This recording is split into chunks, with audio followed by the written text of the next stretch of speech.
The hearing room was packed, every seat filled, cameras discreetly mounted on the rear walls, their red lights blinking like silent witnesses. This was no ordinary trial. It was a high-profile state ethics proceeding, the kind that blurred the lines between law, politics, and public theater. At the center of the storm, a well-connected real estate developer accused of misusing over $5 million in state housing grants. Pam Bondi, a seasoned prosecutor with a reputation for unflinching resolve, stood at the front of the courtroom, holding a binder thick with bank statements, wire transfers, and internal emails. Her posture was steady, her tone clinical as she addressed the panel, citing inconsistencies in project budgets and vendor invoices. She had been building to a key point, one that tied the missing funds to a web of shell companies, when the interruption came. Judge Howard Gates, presiding over the panel with an almost regal detachment, leaned forward and raised his hand. "Mrs. Bondi," he said, his voice laced with a theatrical weariness, "your obsession with paperwork is wasting this court's time." The words hit the room like a slap. A few reporters looked up from their notes. One aide in the corner actually gasped. Bondi froze, not out of fear, but out of calculation. She opened her mouth to respond, but before she could speak, Gates chuckled and added, "This is a courtroom, not a crime novel. We don't need every page." The insult was sharper than the words themselves, the implication clear. Facts were now inconvenient, truth too heavy. Pam's expression didn't change. She simply closed her binder without a word and looked at the judge, steady, unblinking, unfazed.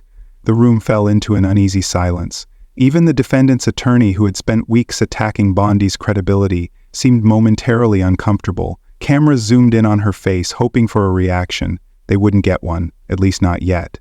But something had shifted.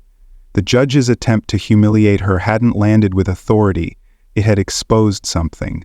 A crack in the system, an imbalance in the room, and as Bondi remained still, composed and deadly quiet, the courtroom felt, for a fleeting moment, like it wasn't mocking her, it was waiting for her. Narrator voice, crisp and low, cuts in over a slow fade to black. A judge mocked the law, but he forgot who he was mocking. Capitol Court was no ordinary venue. Known as the state's highest chamber for government ethics proceedings, it carried the gravity of both law and politics, a place where reputations were tried as fiercely as facts. It was here that the case of State v. Lanigan Development Group was unfolding, a case centered on the alleged misuse of over $5 million in taxpayer funds, originally allocated for affordable housing projects. The accused, a high-profile developer with deep ties to city and state officials, had received state grants meant to revitalize low-income neighborhoods. But as the months unfolded, so did questions. Why had the buildings never broken ground? Where had the funds gone? The paper trail, once buried beneath redacted memos and delayed audits, had been painstakingly reconstructed by one woman, Pam Bondi. Once Florida's Attorney General, Bondi had built her reputation not just on legal acumen, but on something rarer, an immunity to intimidation. Known for her surgical precision in high-profile cases, she was called the ice surgeon by her critics and the firewall by her allies. She didn't grandstand, she didn't shout, she simply cut through the noise with facts, and people listened. But this case was different. This courtroom wasn't neutral, and Bondi knew it. She had spent the past 3 months preparing a meticulous report, layering every financial irregularity with corresponding statute violations, each marked with evidence, bank wires, vendor contracts, budget inconsistencies. She had also prepared for resistance, knowing her real adversary might not be the defendant, but the man on the bench. Judge Howard Gates. Once praised as an unbiased enforcer, Gates's reputation had recently begun to erode under quiet scrutiny. Whispers of expensive dinners with lobbyists, speaking engagements sponsored by real estate groups, and unusually favorable rulings for corporate defendants had begun to surface in legal circles. But nothing had stuck. Until now. Gates presided with a tone that bordered on performance. From his elevated seat, he wielded more than a gavel. He wielded perception. He interrupted frequently, often before a full sentence could be delivered. When Bondi began her opening remarks, laying out how state contracts had been diverted to shell companies owned by Lanigan's associates, Gates rolled his eyes. "Ms. Bondi, the courtroom is not your campaign stage," he said. "If you have facts, please spare us the theater." She didn't flinch. "I'm not here for theater. I'm here for accounting," she replied, flipping open the first binder. "And the numbers don't lie." Gates smirked but said nothing. Bondi continued. She walked the courtroom through a sequence of payments, state grants issued for development projects that were immediately wired to third-party vendors with no construction history. She presented vendor registration forms that had been created weeks before the contracts were signed. She outlined payment cycles that, curiously, aligned with political donation. Then she paused and looked toward the judge. "These aren't theories. They're transactions." The courtroom held its breath. But Gates wasn't done. He leaned forward, tapping his pen theatrically. "Ms. Bondi, you seem to have mistaken coincidence for conspiracy. If I start connecting dots every time someone writes a check, I'll need a bigger bench." Laughter broke out from the defense side of the room. Bondi's eyes didn't shift. Her voice remained even. "You won't need a bigger bench, Your Honor. You'll need a better explanation." There was no laughter this time. The room shifted uneasily, but Gates waved it off. "Moving on," he said, as if closing a tab on a screen. Still, Bondi pressed forward. Exhibit after exhibit, she charted inconsistencies, disbursements made in violation of state procurement laws, inflated contractor bids, and board meeting minutes that had been altered after approval. Each time she built momentum, Gates found a way to slow it. He objected to file numbers. He challenged the phrasing of audit reports. At one point, he paused her testimony for 10 minutes to confirm procedural formatting. It was clear to many in the room this was not impartial oversight. This was obstruction dressed in robes. Yet Bondi never raised her voice. She never showed frustration. Instead, she returned each time with sharper citations, deeper clarity. "You can dismiss the tone," she said at one point, "but you can't redact the balance sheets." The tension in the courtroom grew thicker with each session. Bondi, once seen as simply the prosecutor, was now slowly becoming something more. A mirror, reflecting back not just a scandal but a compromised process. Even journalists who had entered the courtroom skeptical of her motives began to notice the imbalance. "Why is the judge more agitated than the defendant?" one reporter whispered to another. Still, Gates pushed. He referred to Bondi's files as binders full of guesswork and her presentation as aggressive speculation. But the harder he pushed, the more obvious it became. Something was wrong. This wasn't justice resisting chaos. This was power resisting exposure. And every time Bondi answered with another document, another timestamp, another anomaly, the courtroom leaned closer. The game had changed.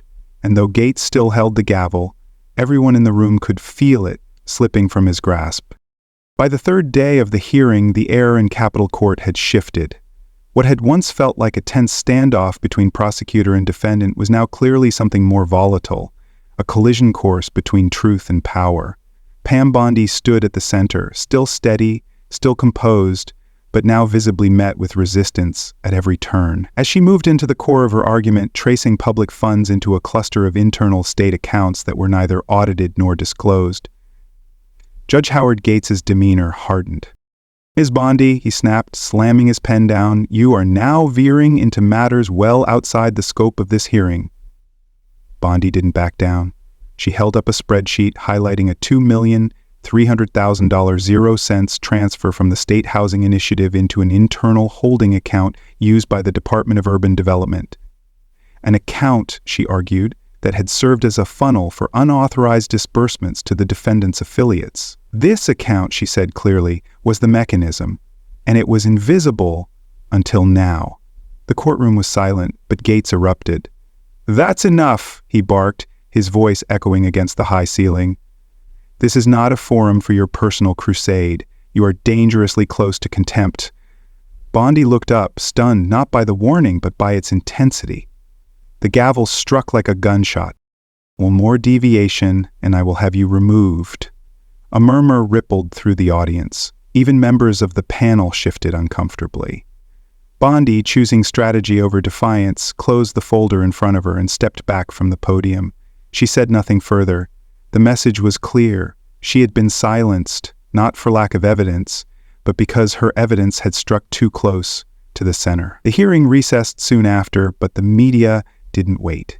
Headlines were merciless. Pam Bondi reprimanded in ethics court, meltdown.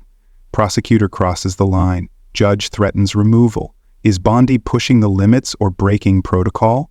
Clips of the moment circulated rapidly, mostly trimmed to make her look defiant, aggressive, even unprofessional. The moment Gates raised his voice became the soundbite, not the data she had tried to present. A few legal analysts came to her defense, but most took the easier road, criticizing her tone, questioning her tactics, suggesting that she had lost her cool or blurred the boundary between advocacy and ambition. On Capitol Hill, whispers began to circulate.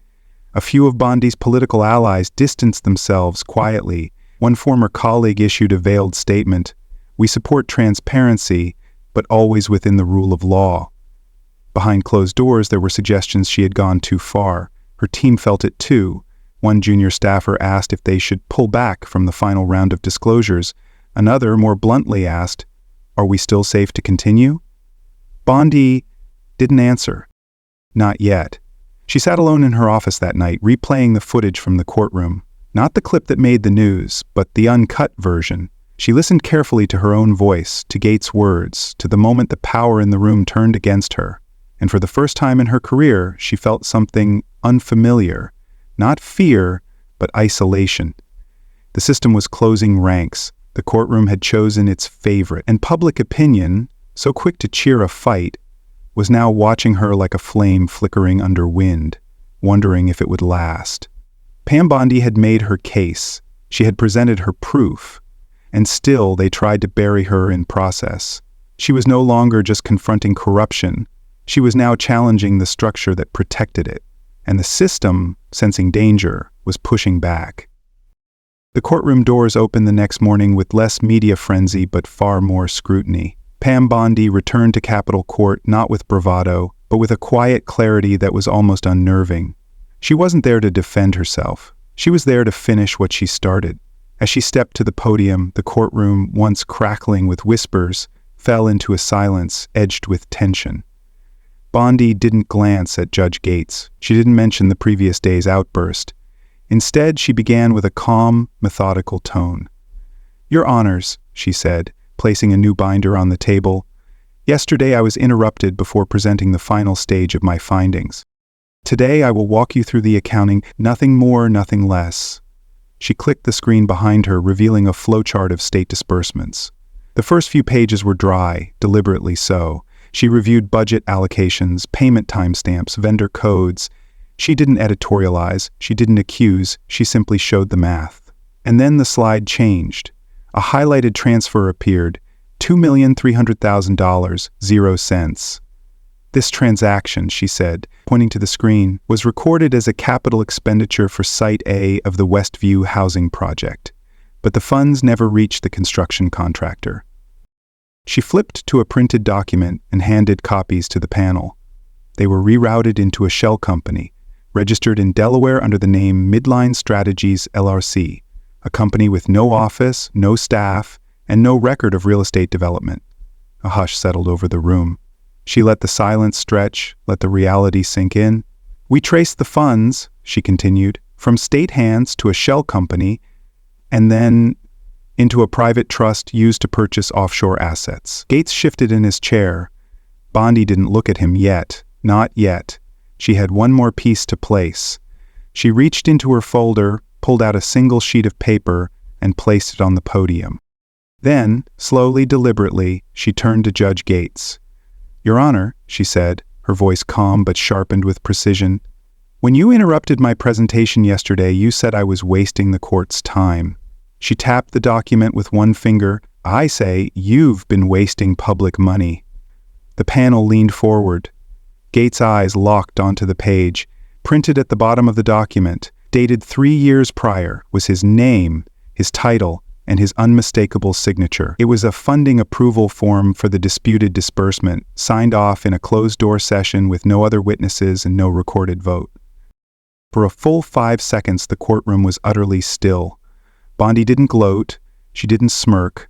She stepped back from the podium, folded her hands, and waited. Gates opened his mouth, then closed it. His face, once smug and performative, had gone pale. That document, he said finally, voice wavering, was procedural. Then let's review the procedure, Bondi replied, not unkindly, almost as if offering him an exit he didn't deserve, because as of now, it ties the court's highest authority to an unregulated payment to a non-existent vendor.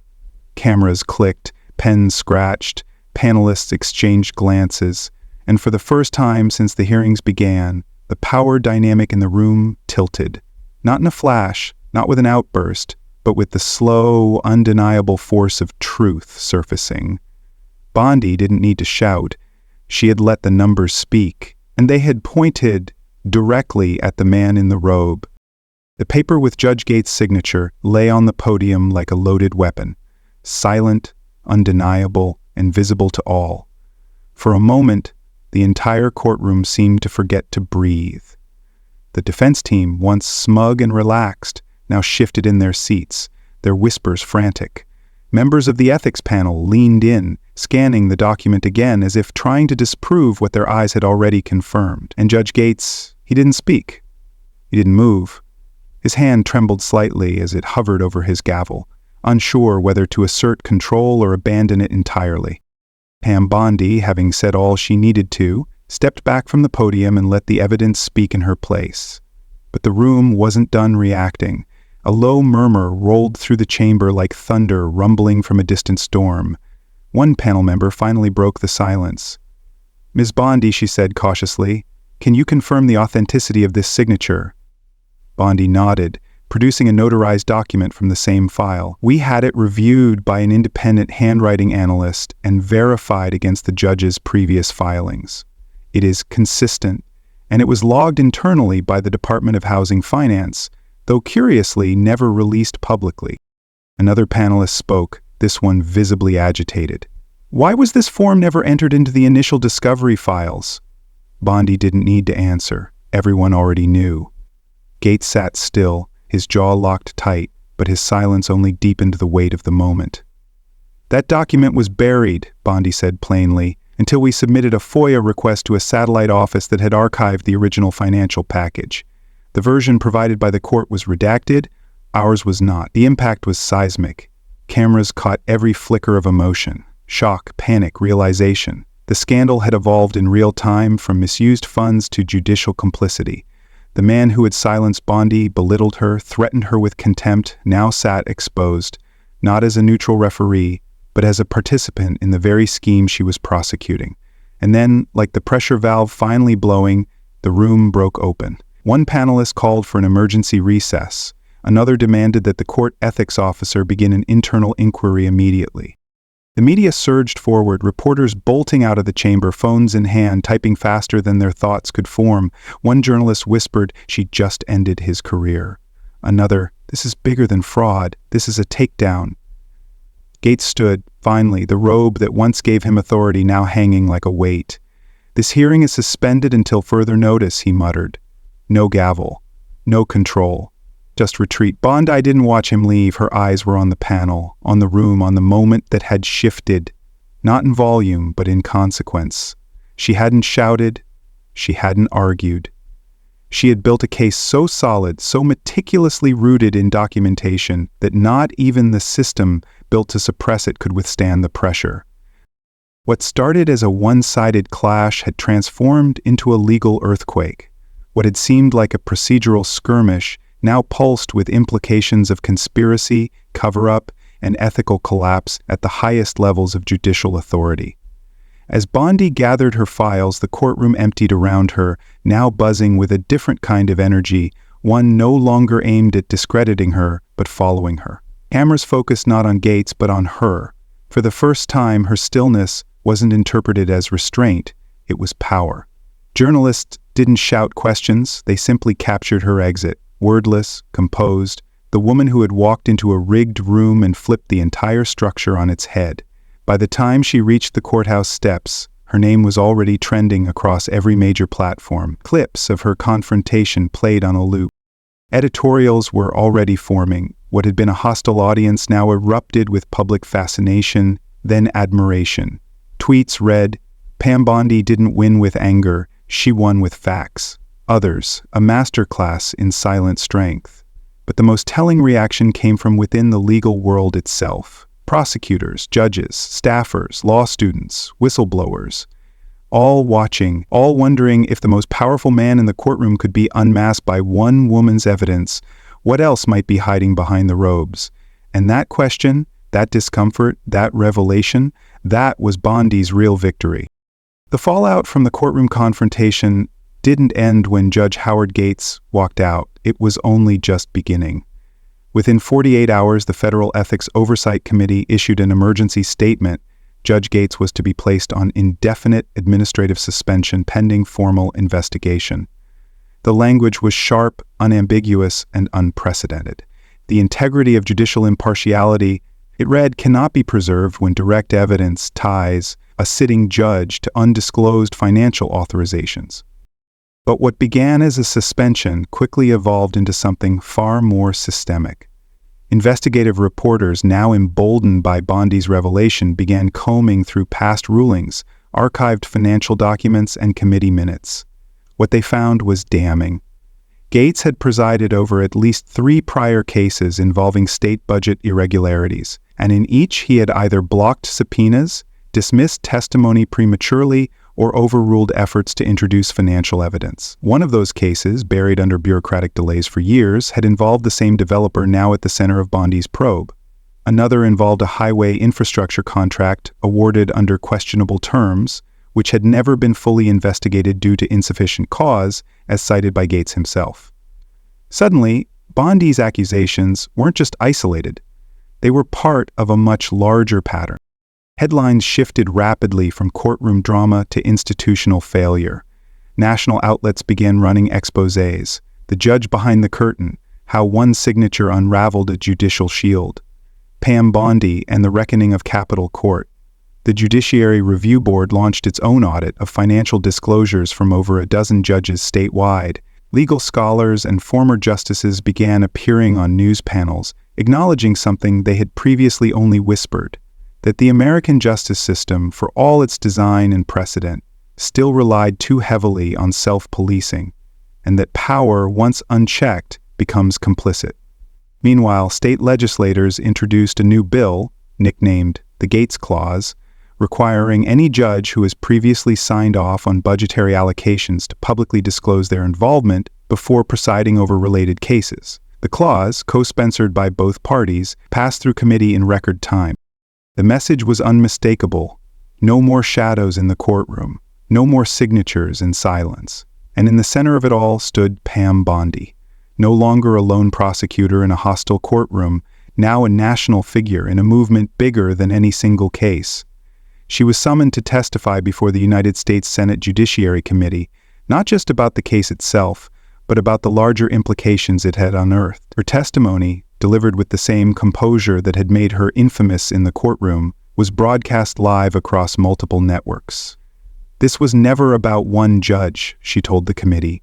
It was about a structure that had quietly forgotten its duty to transparency. I didn't uncover a conspiracy, I uncovered a culture. She went on to detail how red tape had been weaponized to obscure accountability, how internal oversight mechanisms had failed, and how the burden of exposure had fallen, yet again, on the shoulders of a lone outsider willing to challenge the institution. One senator leaned forward and asked bluntly, "Miss Bondi, did you expect the system to protect you?" She smiled, not bitterly but knowingly. "No, I expected it to protect itself, and I made it too costly for it not to." The response wasn't just heard, it was felt. Within hours, editorial boards that had previously cast her as combative or overzealous began rewriting their narratives. She didn't just topple a judge, she forced a system to ask itself what it had become. Major universities announced plans to include Bondi's testimony in upcoming legal ethics curricula. Law students began holding forums titled, "When the System is the Defendant." Whistleblower protection groups cited her case as a new model for legal defense through documentation. And quietly, behind the scenes, other judges, many once insulated by institutional opacity, began updating their financial disclosures, preemptively distancing themselves from conflicts that hadn't yet been questioned. Bondi, for her part, didn't claim victory. She declined interviews, she refused book deals. Her statement to the press was brief. The truth didn't win because I shouted. It won because I didn't stop showing it. She walked out of the Senate chamber that day the same way she had walked into the courtroom, steady, unflinching, and unshaken. But the ground beneath her had changed. Where there had been silence, now there were questions. Where there had been protection, now there was inspection. And where there had been a judge holding the gavel as if it were untouchable, there now stood a prosecutor who had proven that even the highest seats in the courtroom were not above the law. Pam Bondi didn't dismantle the system. She made it look inward. And once it started looking, it couldn't look away. The sun had dipped low behind the Capitol dome as Pam Bondi stepped through the tall oak doors of the courthouse one final time. She didn't stop for cameras. She didn't wave. She didn't deliver a closing statement or offer sound bites to the waiting press. The crowd outside, once a mix of skeptics and spectators, now stood quietly, parting for her as if something unspoken had shifted. Reporters lowered their microphones. Protesters lowered their signs. Even the chatter of broadcast crews seemed to fall away into reverence. Bondi moved through the silence like a current, steady, sure, and untouchable. Her face showed no triumph, no smugness, only clarity, the kind of clarity that comes from knowing you didn't just win a case, you held the line when no one else would. As she reached the bottom of the courthouse steps, a voice called out, not loud, but urgent enough to pierce the stillness. A young clerk, barely out of law school by the look of him, pushed through the edge of the crowd. He hesitated for a moment, then walked quickly to catch up. "It's Bondi," he said, slightly breathless, his badge still clipped to his suit pocket. "I just wanted to say, you didn't just win the case." He paused, then added, quieter now, "You gave the rest of us permission to speak." She turned to him, eyes soft but unwavering. She didn't say thank you. She didn't need to. A simple nod said everything, acknowledgement, solidarity, and a quiet hope that maybe, just maybe, the next one to speak wouldn't have to do it alone. She turned back and kept walking, the crowd parting once again, in silent respect. Behind her, the courthouse loomed tall, but for the first time, it no longer felt like a fortress. It felt like a place that had finally been cracked open. The camera panned wide as she moved further down the plaza, her figure shrinking in the frame, but her presence only growing. No triumphant music played, just the ambient hush of a country that had watched something unshakable get shaken, by facts, by courage, and by one woman's refusal to be talked over. As Bondi disappeared into the horizon, the screen slowly faded to black. Then, in stark white letters against the darkness, the final words appeared. She didn't fight for applause. She fought for truth. And the truth answered back.